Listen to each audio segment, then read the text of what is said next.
Hello everyone, in this video we are going to look at a trick that will help us memorize the muscles that originate from the glenoid tubercle and the muscles that originate from the coracoid process.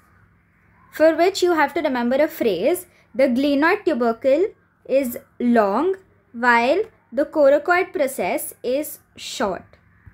Now what does this phrase signify? Glenoid tubercle. So we have the supraglenoid tubercle and the infraglenoid tubercle.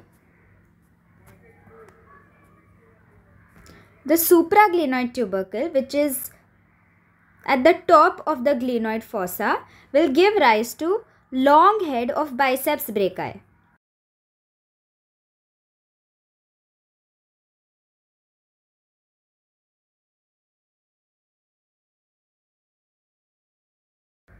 And the infraglenoid tubercle, which is at the bottom of the glenoid fossa, is going to give rise to the long head of triceps brachii.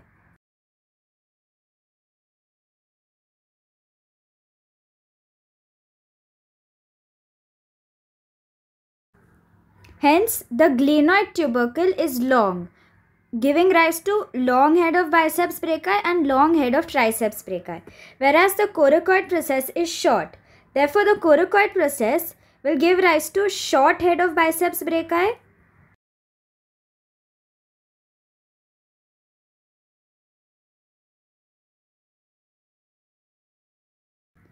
pectoralis minor, as well as coracobrachialis.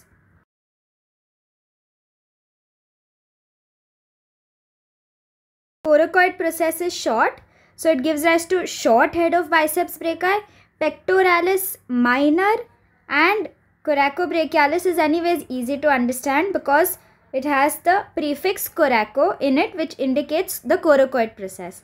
I hope this trick was helpful. Thank you.